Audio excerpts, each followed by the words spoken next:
His book. Very welcome, Jim. Thank you. I sometimes say, this is my father. Sometimes, right? So, well, thanks for coming. And, that's not a bad turnout for a very sunny, Saturday afternoon, by the way. So, Stolen Faith, the book's dedicated to our mother, Rosaline, and but it's primarily dedicated to all the women who passed through these horrible institutions.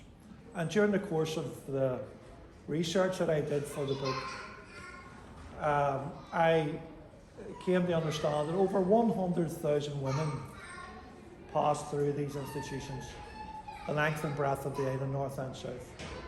100,000 young women. That's an incredible number.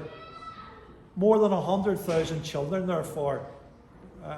Some of the women were in these institutions more than once, had more than one child. I don't know if any of us have read the book My Name is Bridget. It's probably the best history book about the mother and baby homes. It tells the story of Bridget Dolan, who was in the Tomb home twice, had two boys, and those two boys have disappeared. They've never been found. No one knows where they are, what happened to them. The family, who are currently involved in a campaign to find out the truth, don't know whether they're buried in the Tomb septic tank, or they have been stolen and sent to America or in some other country. They just don't know. But so while this is a work of fiction, the characters are not real characters. The story is not a real story. It is the story of all those women and all those children in some respects. There's nothing in the book that didn't happen. There's nothing made up. There's nothing exaggerated in terms of how these women were treated, how these children were treated. In fact, anything that I've described is probably couldn't compare to the reality of what was done and what was inflicted upon all these women. It's quite brutal at points. It's not an easy read at points, particularly for someone who may have went through one of these institutions or may have had a mother or lost a sibling. But one of the things I did when I was writing was I was in contact with a number of victims, let them have a read at it, got their feedback, and one of the things they said to me was, don't pull any punches, don't sugarcoat this, tell it as it was, so that people understand just how horrible these people were treated. So that's what I've tried to do. And I'm going to read just an actual quote first before I read the prologue. And this is from, just to put some of this in context, this is from a lady who was a senior health inspector here in this state back in the 30s, a woman called Alice Litster. I came across this during the course of research, and it's one of the most shocking things that I discovered, and it, I suppose, makes you realise just how horrible these institutions were. But in 1939, she carried out a number of inspections across the state into these homes, and she wrote a report which she delivered to the government of the day. So this is 1939.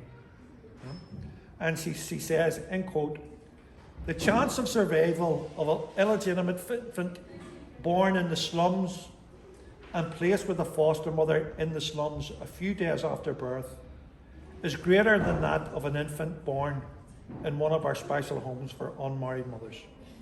That's 1939. So you see this notion that they didn't know, or that somehow this was only the responsibility of the religious orders. The politicians of the day knew exactly what was going on in these institutions. Knew exactly what was going on. Not only did they know, but they approved. When you see the very famous old photograph of De Valera Eamon de Valera, on his knee, genuflecting and kissing Archbishop McVeigh's ring, right? That summed up the relationship between the church and the state of that time. They knew and they approved, and they are culpable and responsible for everything that occurred here. The report from Alice Lister confirms that as early as 1939, they knew that children were dying on a daily basis of malnutrition, of starvation, of neglect, of relatively minor diseases, right? And when you think that this woman said that a child born in the worst slum in this state in 1939 had a better chance of survival than a child born in any one of these institutions, it just tells you. In some of these places, in Bessborough, for example, in County Cork, in 1944, I think it was, the mortality rate of children born was over 70%. 70%. The average mortality rates at that time would have been 7% across the country. But the mortality rates in that home for that year was over 70%, and they weren't alone. So they knew. And when politicians from the Conservative establishment parties get up and say, we're all to blame, we're not all to blame. That's a cop-out. You know, they are to blame. The religious orders are to blame. The politicians of the day are to blame. And we shouldn't allow them to whitewash this any more than they've already done with language like, we were all to blame. We weren't. They were to blame. This is the start of the book. The body was pale white, almost translucent. It was as if her skin was drawn tight, stretched against her skeletal frame. As one nun wiped the blood from her cold, naked skin with a wet rag, another stood watching, inspecting and waiting. The blood-stained water gathered in the shallows of her emaciated body and then spilled from the metal trolley onto the floor, forming large pools. The floor resembled that of an abattoir. It was as if the young woman had been drained of every drop of blood. The watching nun stood with her hands behind her back, rigid. She looked at the gruesome scene before her dispassionately, calmly, like a butcher appraising the carcass before he makes the first cut. Having washed the body, the other nun dried her and lifted her easily from the trolley and placed her on a white bedsheet that was draped over a large table in the middle of the room. At just 5 foot and 5 inches in height, she hardly weighed more than a small child. She had clearly starved or been starved. As she was placed on the sheet, her long, raven black hair spread out behind her head, silhouetting her chalk white face. It was the face of a beautiful young woman. No, it was the face of a young woman who had once been very beautiful. Not even death could disguise that. She was 18 years of age. She stared at the ceiling above her through still green eyes and long dark lashes. Her high cheekbones protruded in her gaunt face. The skin around her waist lay stretched and partly folded against her pubic bone, and there were signs of stretch marks across her stomach and hips. Her stomach appeared to be distended. The two nuns now wrapped the body tightly in the white bedsheet and secured it with 2 lengths of baling twine.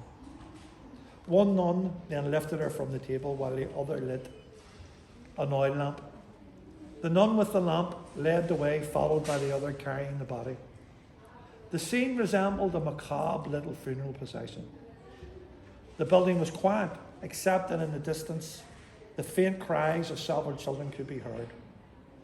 The lamplight threw ghostly flickering shadows along the walls of the deserted corridor. They exited through a door onto open ground at the back of the building.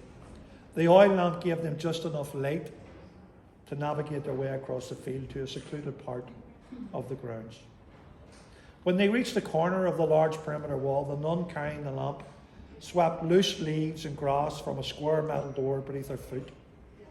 The area was an abandoned space covered in high grass, brambles and wild flowers. The nun had navigated a small trodden path to the door. She had been here many times before. She removed a large key from her pocket, knelt and unlocked a heavy padlock that held the trapdoor secure, and lifted the lid to expose a gaping hole that appeared blacker than coal. Without a word, the other nun leaned over the hole and dropped the small body into the darkness below. A second later, there was a gentle thud and the sound of rats scurrying away. No prayers were said. There was only silence as the door was closed and locked again. Before they left, one of the nuns kicked leaves and grass back across the metal door. Elsewhere in the building, a baby lay swaddled in a cot. She had a head of hair, thick, black, and huge, round, dark eyes. Her features were very fine and symmetrical, and her skin was blemish-free, like a delicately painted porcelain doll. She was a very beautiful child, the image of her mother. It was obvious she was only a few hours old. At a nearby table, an elderly nun dipped the nib of a pen into a little inkwell and began to fill out a death certificate for a young woman and a baby. She recorded the baby's name as Faith. The mother is recently deceased and the father unknown. She set the two death certificates to the side, dipped the nib of her pen into the ink, and began writing a new birth certificate. So that's that. Thank you.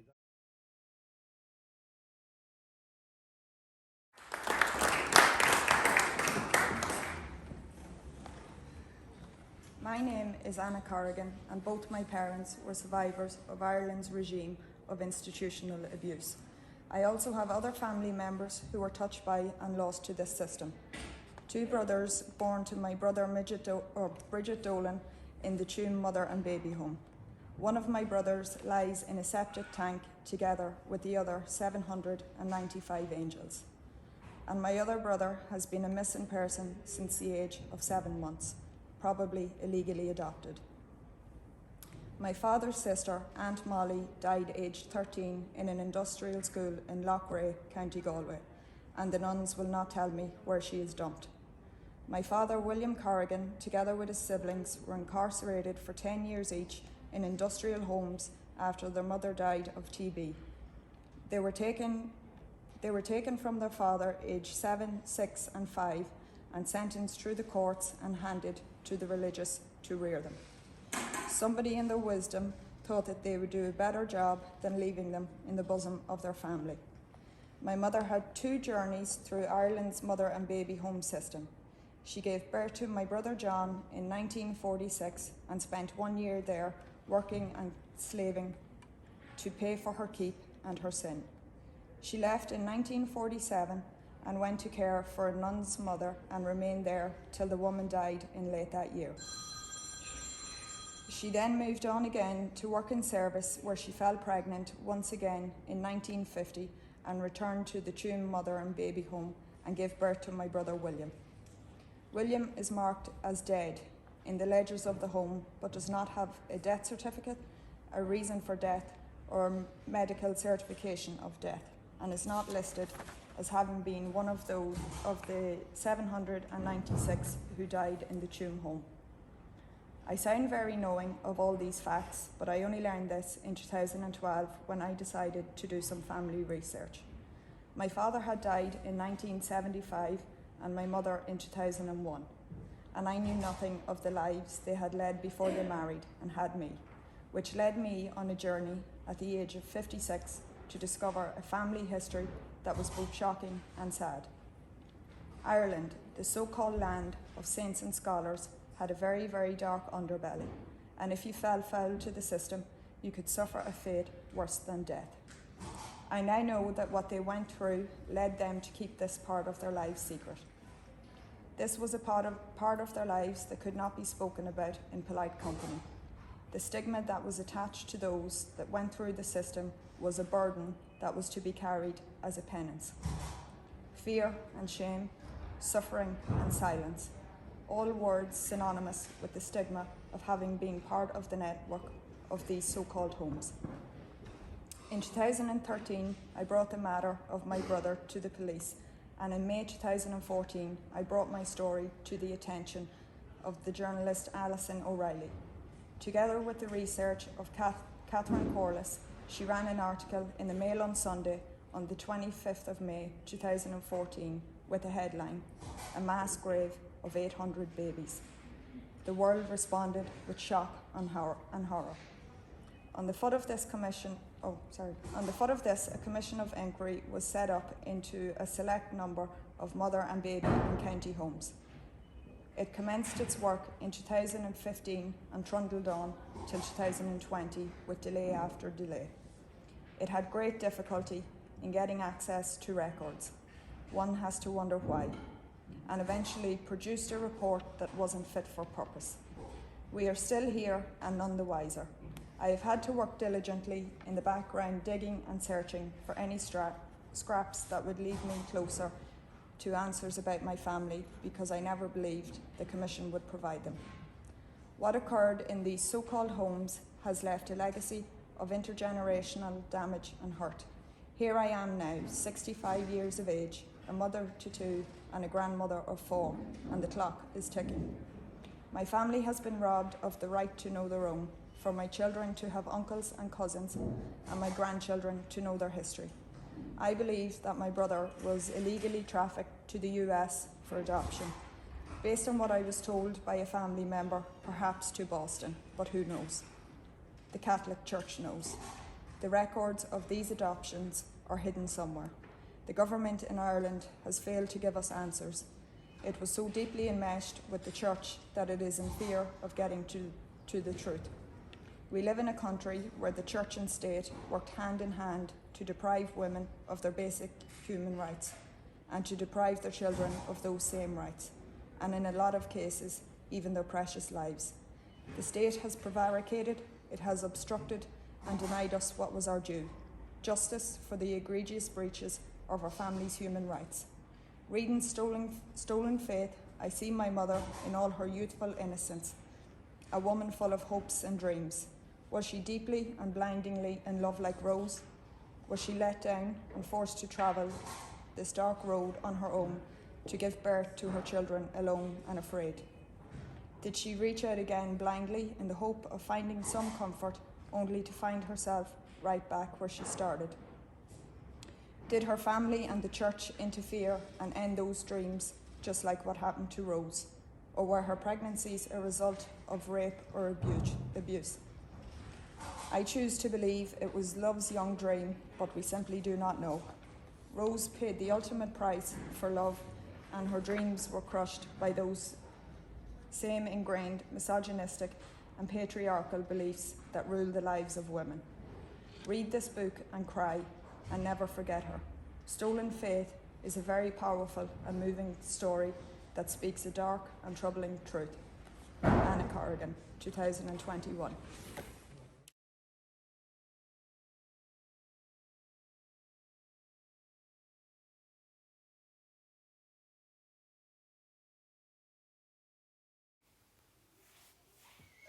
The chance of survival of an illegitimate infant born in the slums and placed with a foster mother in the slums a few days after birth is greater than that of an infant born in one of our special homes for unmarried mothers.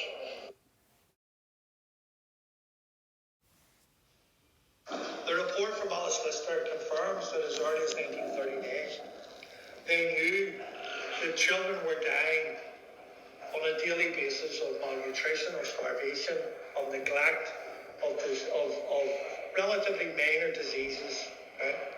And when you think that this woman said that a child born in the worst slum in this state in 1939 had a better chance of survival than